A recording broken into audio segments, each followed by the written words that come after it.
Good evening, boys and girls, ladies, and gentlemen. Turn the lights down low and shut your faces as I wrap you in the cozy blanket of a story. A story as heartwarming and soft as a mother's kiss. Or is it? Shh. Once upon a time, there was a boat. Now, this wasn't just any boat, children. It was a ship full of friends, hundreds of friends, best friends, one and all. A veritable friendship it was. Get it? But it wouldn't be very ladylike of me if I didn't mention the most noteworthy friend on board, Hattie Hattington. Say hi to Hattie. Hattie was like king friend of Friendship Kingdom, best friend to one and all, and the walking definition of handsome gentleman. Now, one fine morning, Hattie and pals set out for a new, exciting adventure. What fantastic wonders would they discover this time? Perhaps they'd come across a scary ghost ship. Perhaps they'd find an island made entirely of candy. Perhaps they'd meet a band of scary, swashbuckling pirates and join forces to find an island made entirely of candy. Who knew? But it didn't matter. So long as they were together, there were smiles to be had and adventures to be shared. Now today, 'twas a day like any other adventure day. Spirits were uncrushably high, everyone was singing and dancing and having a jolly time, when suddenly the ocean was all like surprise, and a huge, massive storm brewed out of nowhere. Boy, that was quick. And there was thunder, boom! And the lightning, boom! And the wind, boom! And like that, it was over. Is everyone okay? Said Hattie. I don't know what I'd do if I lost even one of you, Hattie continued. But the eye of the storm is very misleading, children. Never turn your back on it because the ocean was all like, psych! And it came back even bigger this time, twice as big. As if Poseidon himself extended his hand in friendship and they spat in his mouth. Boy, he was pissed. He was mad. And the rain came down like a shower of bullets. And the floorboards were buckling and creaking and breaking, and pieces of their ship were raining down like shards of broken dreams. And then Reginald comes upstairs and he's all like, I say, gentlemen, I do believe we're in quite a spot of bother. And everyone else was like, really? What tipped you off, genius? And then Hattie was all like, hey, be nice.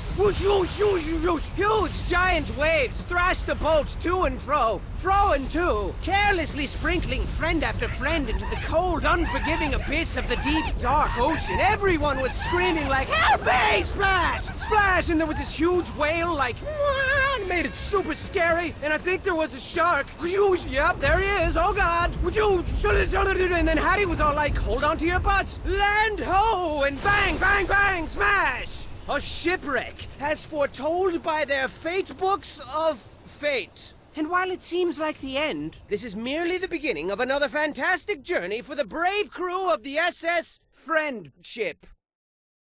You sure know how to make the best of a confusing and hopeless situation, but boy, this place is quite the enigma, wouldn't you say? I would. And you know, a little warning would have been nice. You know, before they threw us headfirst into this gladiatorial, prisony place with its perilous medley of twisted stage productions that shred the silky fabric which weaves together the fragile blanket of sanity that keeps us sane. But you know, whatever. Either way, it's safe to say we're in quite a pickle jar here. We gotta rescue our friends and get back to Mr. Boat. I mean, they'd do the same for you, and adventuring just wouldn't be the same without, I don't know, this guy. Best chef in all the land. Food so stupid delicious, one taste would blow your face through the back of your head. Like bang, splat! And who could forget this quirky fellow? You know, he owns a bat farm back home, and his lifelong dream is to breed a terrifying race of super bats. None of which makes any sense, of course, because he's absolutely terrified of bats. And this lovely lass always tells the best bedtime stories, hands down. Plus, she always smells like chocolate. So that's good. And then there's this guy, and this handsome fellow, and that thing. All your best friends imprisoned. And they don't like it very much because it's bad and horrible. And then there's Hattie, the best friend of all. Why did he stab us in the back and twist the blade? I mean, just this morning he gave everybody flowers and presents, and now he goes out of his way to hurt our feelings? Oh, I think not. You can't fool me. Hattie would never betray us. Betray us. Never! Something fishy's going on here, and I think I don't like it right now at all. It must have something to do with that scary, albeit fashionable hat. Sure looks evil. I mean, it's glowing red and stuff. Glowy red stuff is always bad. Everybody knows that. So what dangerous treats lie in store as we continue to unravel this treacherous sweater? I don't know, but use caution as you continue your gallant endeavor. Don't like fail and die and stuff, 'cause it's all up to you now. What? Why did it do that? That was scary. Way to bite the bullet so far! You don't even complain about the prison food, which is shocking because that stuff tastes like doo-doo casserole, with a side of butt salad. But best of all, your riveting performances have the theater bursting at the seams with excited patrons, and with all this extra cash you're raking in, the theater can afford some serious improvements and really start beefing up these horrifying shows of murdery death to appease the fickle crowd. So that's good. And what's the deal with Hattie? He just creepily looms around the theater all day. Look at him looming. It seems like he's been forcefully forced to manage this place. Well, it looks that way. He just sort of sits there. Just as productive as one can be. Yep, living life to the fullest. Whoa, slow down, buddy. Yes, sir, full of salt and pep. Full of pea and vinegar. Overflowing with youthful energy. Say something, Hattie. Cat got your tongue? Shut up. You know, people really seem to be a precious and rare commodity in this strange part of the world. Seems our little boat wreck was a delicious gift from the heaven gods, and these bizarre cats are taking full advantage of us. What cruel fate left them to roam the grounds of this scary old theater, desperately ruling these bleak premises with an iron paw? And just how long have they been orchestrating this sinister scheme? I mean, avert your eyes, children. Avert them! There's bony people skeletons everywhere. Scary, right? Now, I'm no genius, but I definitely know how long it takes for a body to decompose. So this must have been going on for at least... Oh, wait, scratch that thing I said. So do you possess the courage to soldier onward and uncover the mysterious mystery behind this grim world? Or will your hilarious death screams be drowned out by the sound of your own hilarious death screams? We shall see! We shall see! We shall see! You see? You've really got the crowd eating from your delicate hands now. There's never a dull moment with you at the helm, except for maybe like twice. But I gotta hand it to you. You've got quite the unbreakable spirit. I mean, I'm not nearly as brave as you. If I was in your capably nimble shoes, I'd say to heck with Hattie and my friends. They'll be fine. And then I'd pack myself a nice bag lunch, show these cats my favorite finger, and then I'd make like horse turds and hit the trail. But I'm not you, and you're not horse turds. No, sirs. You are the very definition of the cat's PJs. And speaking of which, these cats are truly bizarre. Why are they here? I mean, I've got my theories. Perhaps they're aliens from another world. Maybe their genetic experiments gone awry. Or could it be that they were once normal kitties? Normal kitties who evolved into the strange, unpleasant creatures we see before us? These hideously adorable abominations with their beady eyeballs, giant, bloodthirsty, tiny mouth fangs, slashy paw claws, and stanky funk breath. Plus, they're awfully rude and crabby. I think they all need girlfriends or something. I'm a cat, see? I'm grouchy, see? I like to run around all day and hurt people's feelings, see? But don't take them lightly. Although sassy and lazy by nature, cats are awfully crafty, and finding a weak spot in that bright orange furry armor might prove difficulty. Minus the why. They're always watching, children. I see them lurking in the shadows. Lurking hard! Or hardly lurking, see? On that note, this whole theater's like a bad joke. But how did things get so bad? At one time, this theater was a nice place, with flowers in every vase and smiles on everyone's faces. Can you believe it? I wouldn't believe it. I mean, if you told me that, I'd more than likely call you a liar and walk away. And, find some place to get ice cream to replenish the innocence you blackened with your filthy deceits. I like strawberry. Just keep your wits about you as you descend deeper into the belly of the beast. And perhaps you'll find a way to put an end to this madness. Take my dainty hand as I whisk you back to a time long forgotten. Long before the poop hit the fan here. The year was 17059-ish, whatever. Self-made billionaire, cat fanatic, and theatrics aficionado Perham Furbottom set out to create the biggest, ritziest, most thrill-inducingest theater ever. And he did. And it was the talk of the town. Trust me, if you weren't there, you were most assuredly square. People were seriously like, what, you weren't there? What are you, a nerd? Opening night was a thing to behold, as Lord Furbottom organized the grandest, jaw-droppingest show ever seen. There was explosions and dancing girls who exploded, exotic animals who exploded, incredible feats of magic and wonder with fantastic production values all around. Furbottom sat for days on end, marveling at his breathtaking creation and packing handfuls of delicious, buttery popcorn into his mouth. But alas, his illogical contempt for intermissions ultimately caused his demise. And during the show, Furbottom passed away, having pooped himself to death on the way to the bathroom. Legend says he clenched his butt as hard as he could, but his little little cheeks just gave out. Furbottom left nothing behind but his beloved theater, his precious kitties, his hat, and of course his bloated corpse, which was lovingly drifted out to sea and immediately ravaged by sharks. And that, children, is the legend of Perham Furbottom. A respectable and apparently delicious gentleman. But the show must go on, right? Right. For thousands of years, Perham's hat passed from head to head, leader to leader, and the theater still operates to this very day. And what a piece of crap it's become. I bet Perham is rolling over in his sharks right now. I mean, everything's poorly run and the whole place stinks like pee and feet. And with everyone involved walking a fine line between moodiness and full-blown insanity, it's only a matter of time before something truly horrifying happens. But try to keep a sunny disposition as you sink further into darkness, yeah? Nobody likes a crybaby. Perham's hat sure is a mystery. It vexes me so. It truly does. But where did it come from? Well, children, some say the hat was blessed by a voodoo witch doctor, and then cursed by another voodoo witch doctor like 20 minutes later. Others claim Perham was adventuring through the treacherous caves of the Nightmare Princess when he found the hat perched atop a giant ruby. A ruby that naturally formed into the shape of a skull. A human skull. But you know what I think, children? I think the hat is haunted by all the souls of its previous owners, all of their dreams and failures mashed together in a frantic, poisonous scramble of grumpiness and conflicting viewpoints. But I'm the dumb one, right? I mean, you got these voodoo nightmare princess thingies, easily the biggest crocs of stuff I've ever heard in my entire life, but I'm the dumb one. That's fine. And not just anyone can don the hat, you know. It calls out only to those who embody the exemplary qualities required. Charity, bravery, handsomeness, gentlemanity, inoffensive smell, etc. And of course, proper head size. Guess that explains why cats can't wear it. Plus, whoever heard of a cat in a hat? That's preposterous. And heavy weighs the crown. He who wears the hat calls the shots, and in a time long forgotten, maintained balance and ensured that everyone was plump and happy and wanted for nothing. But all good things come to an end, children. Well, that's not entirely true. I figure pizza will always exist. But this hat, let's just say its days of benevolent guidance are long over with. You might as well flip it over and use it as a toilet. I mean, Hattie hasn't lifted a finger to spread the wealth or encourage smiles, and the theater staff is really starting to feel unappreciated. Oh look! This smoldering unrest has given birth to a precious little storm cloud. Oh, look at his little raindrops. And if things don't change around here, this little cloud's gonna grow up into a big, giant, scary cloud and spray us all with a drenching downpour of horrifying madness. But don't lose sight of your mission. Hattie needs you more than ever now. And I know things look bleak, but even the word hopeless has hope in it. Plus, if you rearrange the letters, it spells peace-losh. The last part was probably unnecessary, I'm sorry.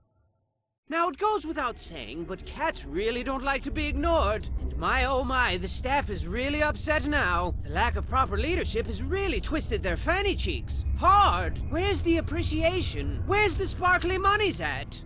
Oh yeah. Good one, bro. And as you continue to conjure magic to distract the masses, your efforts seem in vain, as your constant struggle to save Hattie and your friends has only created grander spectacles with harder obstacles to overcome. How's that for a double-edged sword? Sharp, right? And the audience loves it. The applause is deafening. The sandpapery kisses are plentiful and tickly, and they always want more. More! Bigger! Harder! That's what she's... this place is turning into quite the impressive palace of horror now. I mean, you're gonna be up to your throat in cats and lasers like pew, pew, pew, pew, and spiky things like shing, shing, shing, shing, and bombs and explosions like bang, bang, bang, bang. So I'd stay on my toes if I were you, bang, because it's gonna be a massacre. A fun house of death, except 3 times as deadly. And to ice this little predicament cake of yours, the staff is sick of Hattie's nonsense. They're sick of him. Look how upset they are. Gaze in horror at the disorderly disorder. Meow! Meow! See? Aren't you scared? You should be. Bang! Crash! Crash! Bang! Nah! Kinda hard to do it justice with these little thingies, but trust me, it's terrible. Everyone's naked and rioting and pooping on the floor and clawing the expensive curtains. Come on, guys, they're expensive. Everything's going up in a horrifying blaze of chaos. Plus, the picnic was canceled, and I've kinda got a little headache coming on, and it just never ends. But go forth and give it your all. I won't believe you fought and died for nothing. And perhaps, when it's all over, I'll meet you in the afterlife whilst perusing the Hall of Heroes, where the brave live forever. There's also a Hall of Losers and Failures. You don't want to end up there. Trust me, it's embarrassing.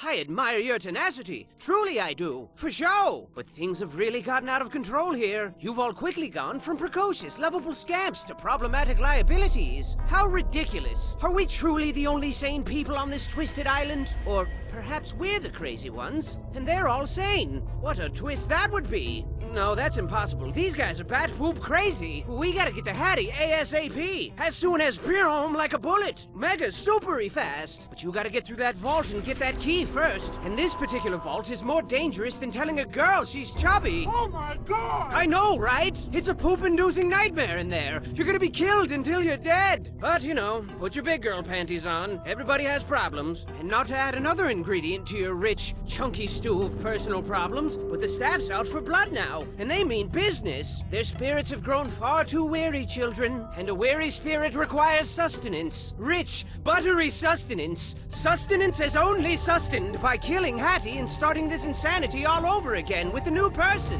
What a counterproductively futile charade this is. When will they shatter their shackles of ignorance to transcend the bane of their self-afflicted misery? When will they stop being stupid, crazy, dumb jerks? Everyone's kind of sick of it. But I guess there's no reasoning with madness. Or cats, for that matter. Seriously, try talking sense into a cat. They just stare at you with their lifeless, patronizing eyeballs for like a couple of seconds, and then they just walk away. And then you're like, don't turn your back on me. And they're like, nah. And then you're all like, and then they're all like, nah. What it is, I guess. So are you ready for the most importantly important mission of your entire life? I hope so. It's time to show these guys they picked the wrong boat of friends to tangle with. Just hold on a little longer, homie. We're coming for you.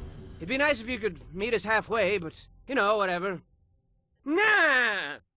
And so we finally made it back to the boat after a harrowing, exhausting adventure. I bet your dogs are barking. I mean, let's face it, most of that ordeal was unpleasant to the point of sucking a whole lot. But now it's time to relax in the forbidden moonlight of yesterday's promises, whatever that means, and treat ourselves to a nice big mug of hot cocoa. What do you say, Hattie?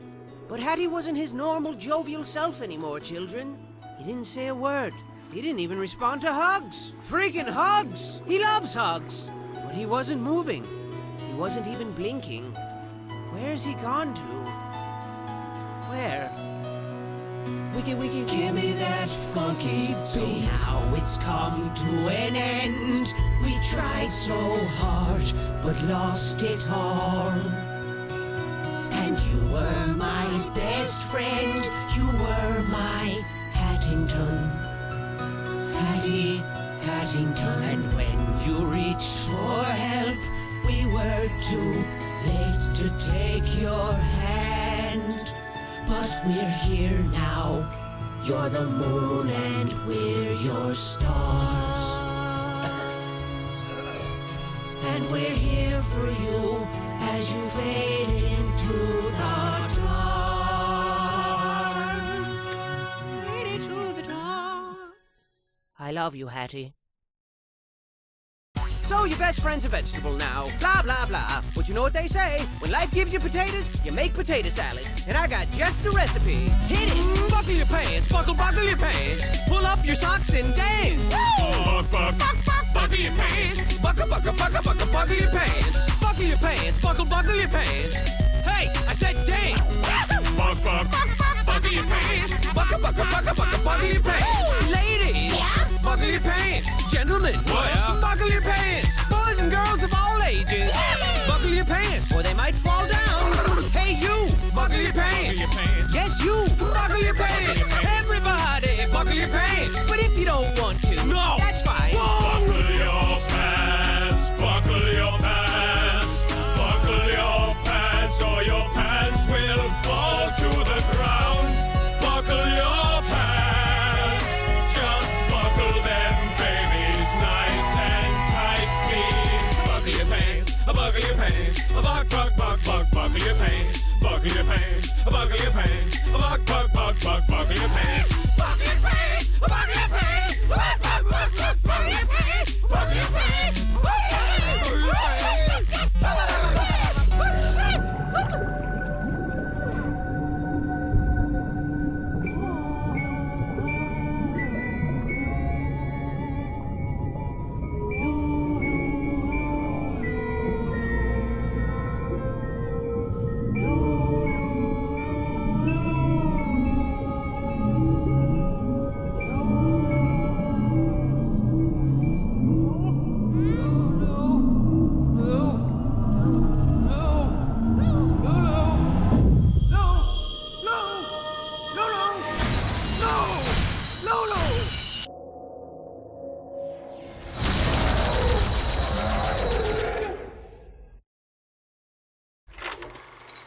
Oh, I get it. Because of the... Yes. It all makes sense now.